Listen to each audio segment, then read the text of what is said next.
Good morning. You know, in our country it's said that if it rains, it's good omen. And today is the 13th oil and gas conference. So it's lucky for us. So we'll turn it around on its head, and I would promise you, today is going to be a great day. A very warm welcome to all the people who have gathered here for this HR oil and gas conference.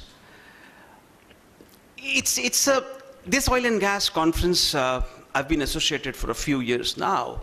I think it's a unique forum. Why do I call it unique? Because in terms of its domain, it's oil and gas, and I cannot think of, if anybody knows that there is any other oil and gas HR forum, then I would be enlightened. But to my understanding, this is perhaps the only forum for a lot of us in the HR community to interact with our colleagues and also with senior people, the CEOs of the industry. So in that way, it's very, very, very unique, and that's what even Alka said and Mr. Pava said. The second thing about this conference, and this time as a program director, I can authenticate that, is that the work begins fairly early. Okay, I have only seen global conferences starting preparation of the work so early. The work really began in the month of March, or was it April?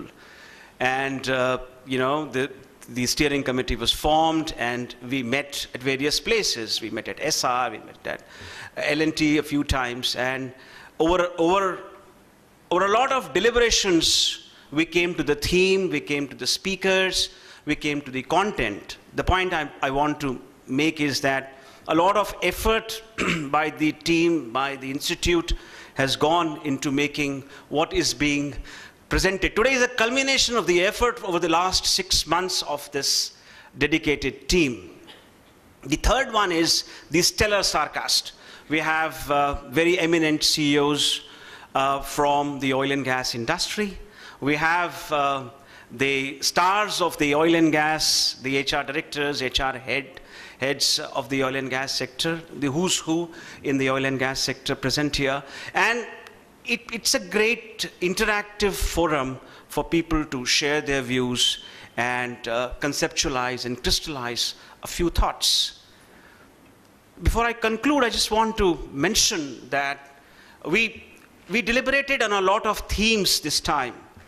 And we discussed, as Alka said, attrition. We discussed the scarcity of talent. We discussed the aging workforce. And then we came to this topic as how do we make oil and gas as an attractive talent destination.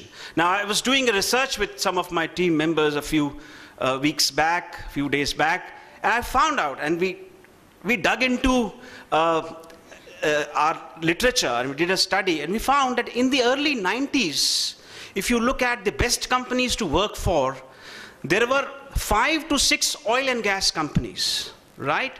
There were the Navratnas, the PSUs, the BPCL, and the HPCL. I think there was Reliance there. But at the top of the league was Hindustan Lever. Then there were pharmaceutical companies like Glaxo and Sandoz. And then there was this clutch of oil and gas companies in the early 90s, which people said, and I'm going to present that in my talk, were the best companies to work for. 25 years, you zoom in and come to today,